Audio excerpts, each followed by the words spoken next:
Hello, and welcome to the Folklore and Fiction Podcast. My name is Kelly McCath Morin.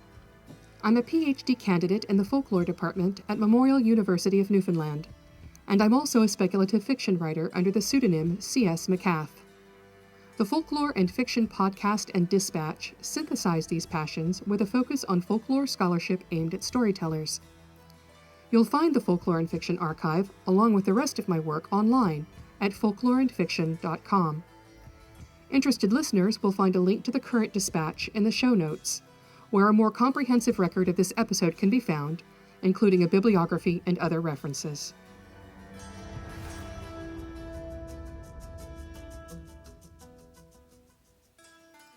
In this episode, I'll be introducing you to 3 indexes of recurring motifs and plots found in folk tales. I'll also be providing you with a writing exercise extracted from Julia Cameron's excellent motivational book on the creative life, The Artist's Way. This podcast is a brand new companion to the Folklore and Fiction Written Dispatch. It's also the first in a 2-year exploration of folkloric motifs and plots from around the world, paired with writing exercises designed to help you make use of them as storytellers. You might be wondering why an understanding of folklore indexing systems is important to storytelling, and why I'm spending so much time on the topic. In truth, you don't need a folklorist's understanding of these systems, which you would likely find tedious, though it would help you to understand a bit more about their limitations than I'll be sharing here.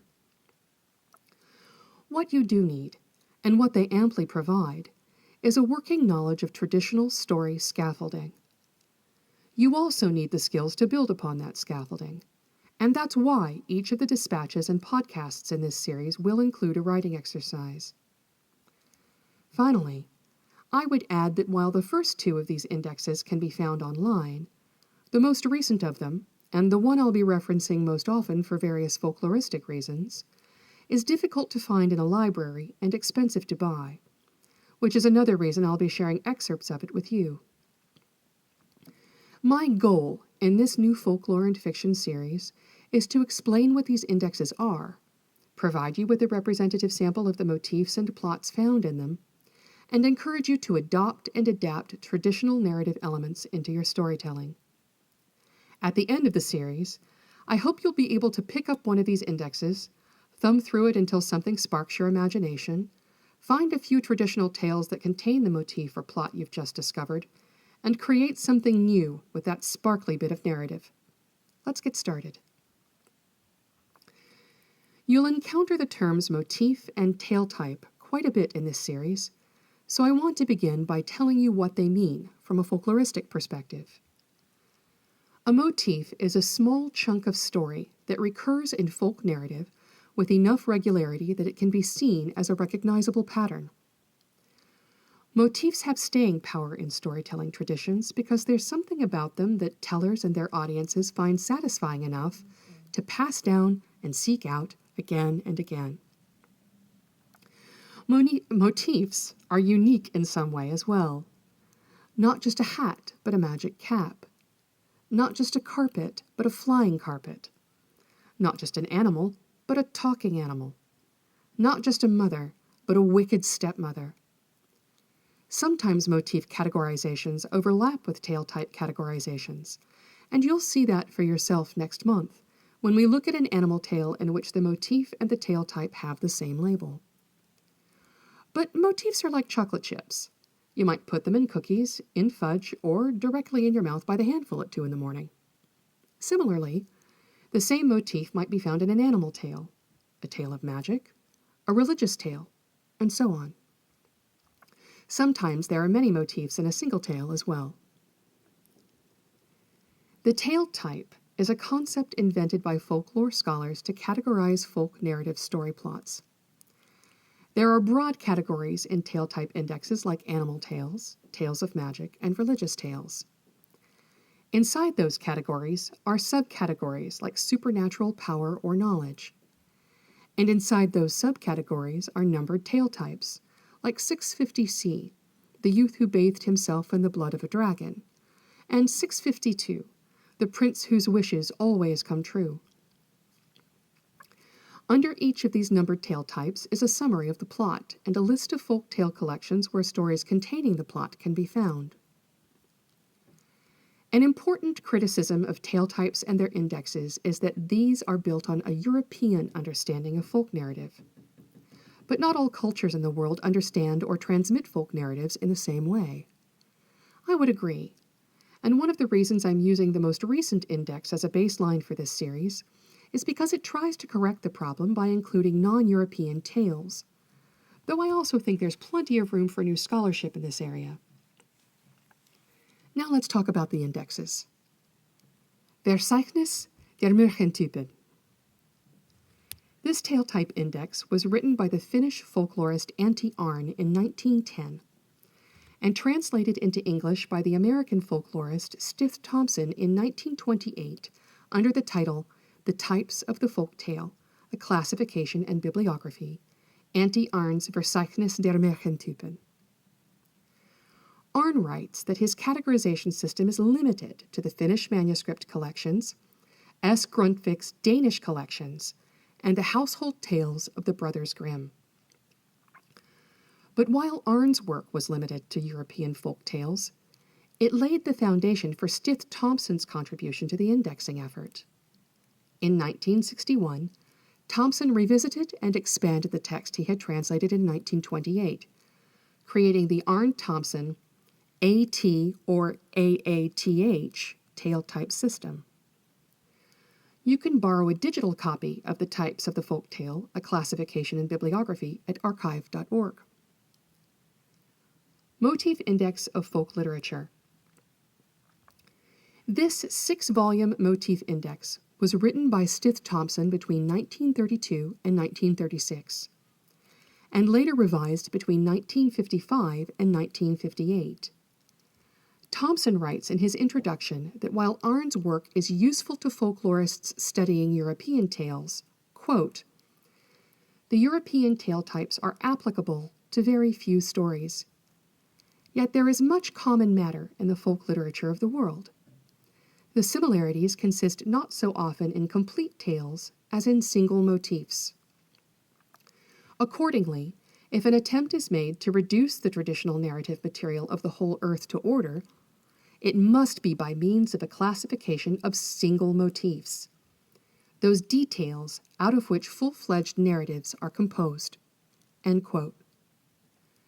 So while Thompson respected and expanded upon Arn's work in the Types of the Folk Tale, he also recognized its limitations and hoped to create a more complete categorization of folk tales using the motifs found in them.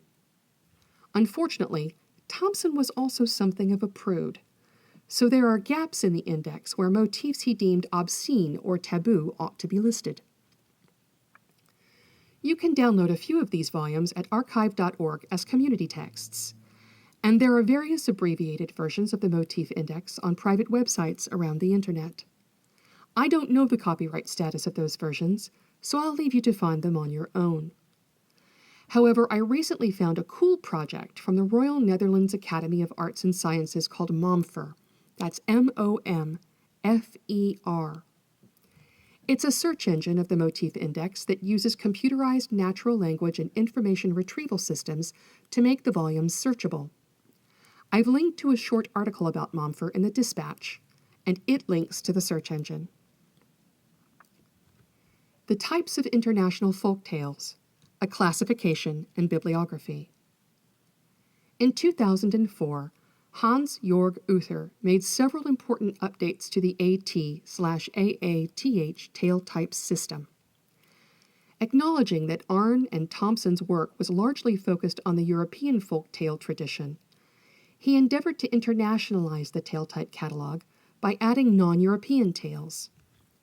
In Uther's introduction, he writes that where an imbalance favoring European tales persists in his index, quote, it is due not to any ethnocentric ideology, but merely reflects, the present state of knowledge, end quote.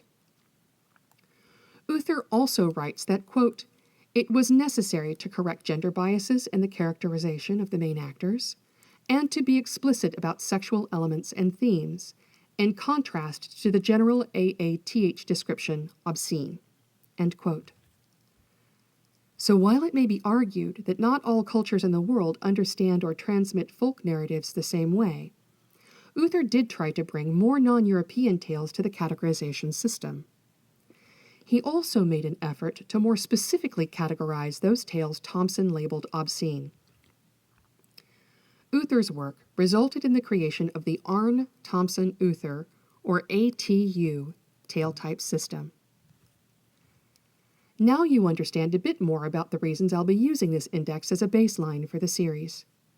It's current, it includes more diverse tales, it's less gender-biased, and it straightforwardly categorizes explicit and taboo tales.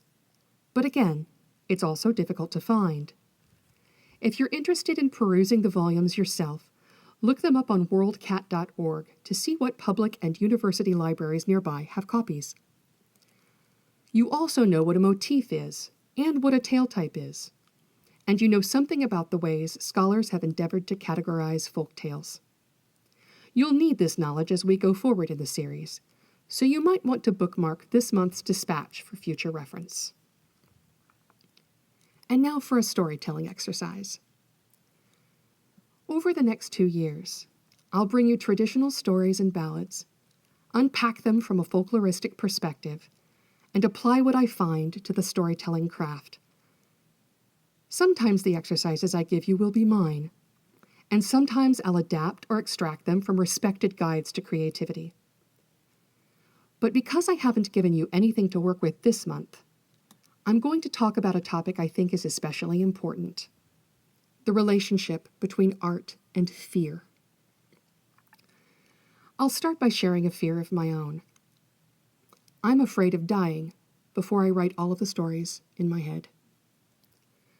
There are days when I count the possible years left to me, and the stories already in my queue, and pray there's enough time. I feel the same fear about the music I want to make. Most of all, I'm angry with the hurtful people who tried to smother my creative fire over the years. Because even though they didn't succeed, they did slow me down while I dealt with the emotional consequences of their behaviors. I don't think it's possible to understand how profoundly an artist can be wounded unless you're an artist who has been wounded. How much courage it takes to uncurl your fingers and take up the pen or the guitar pick again, unless your own fingers have been balled into what you thought were permanent fists. To those of you who have felt this and who feel it now, I see you. And while I don't think a medicine or magic exists with the power to restore the time we've lost or soften the scars we bear, I do know that I'm a much sadder person without a pen or a guitar pick in my hand. I'd be willing to bet you feel the same way about your own art. Anything can happen to a body, a mind, a world. We've all seen that in the last year. So what we have to depend on is not the surety of a long life or the perfect circumstances for making art, but the press of ink to this line of text, this word, these letters, the press of fingers to these frets, the press of paint to this canvas. More importantly, I think that even though hurtful people can and will abuse our creative fire in ways that make us fearful, it is the art we make that pushes us past the fear. So it is my hope that you will find in the dispatches and podcasts to come good fuel for your creative fire and tools for making art that makes you whole. With that in mind, I'd like to begin the year by inviting you to write an artist's prayer.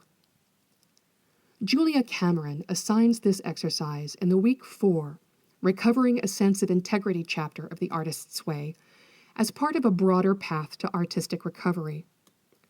But I think it can be a benefit to artists on its own. You don't need to follow any particular religious path to undertake this exercise, and the atheists among you can use the model to craft a personal statement of artistic purpose. I'll provide Cameron's model first, and then I'll share the artist's prayer I wrote a few years ago. An Artist's Prayer by Julia Cameron. O great Creator, we are gathered together in your name, that we may be of greater service to you and to our fellows. We offer ourselves to you as instruments. We open ourselves to your creativity in our lives. We surrender to you our old ideas. We welcome your new and more expansive ideas. We trust that you will lead us. We trust that it is safe to follow you. We know you created us and that creativity is your nature and our own. We ask you to unfold our lives according to your plan, not our low self-worth. Help us to believe that it is not too late, and that we are not too small or too flawed to be healed by you and through each other and made whole. Help us to love one another, to nurture each other's unfolding, to encourage each other's growth, and understand each other's fears. Help us to know that we are not alone, that we are loved and lovable. Help us to create as an act of worship to you. And now I'd like to share with you my own artist's prayer. Gods and goddesses of my hearth, receivers of my oaths, protectors and friends, ancestors of my blood, heart, and soul, spirits of the land, sea, and sky, hear me. I take the place among you that was set aside for me at birth, a co-creator, a magician, a mother among equals, because only I can bring forth what is mine to create. These gifts of life that I give gladly in my own name and yours. May I remember that I am strong enough, wise enough, and skilled enough to give these gifts. May I remember that I have enough time to give them. May I produce and distribute them with the greatest possible speed and to the highest possible good. Help me when I stumble, doubt, and disbelieve. Help me become a good mentor to others. And when I am gone, help my creations to speak my name, my deeds, and my good into the unfolding universe for as long as they continue to be of use. So be it. That's all for now. Thanks so much for your time. Join me next month for an exploration of ATU 60. Fox and Crane invite each other. Copyright 2021, Kelly S. McCath-Morin. All rights reserved unless Creative Commons licensing is specifically applied.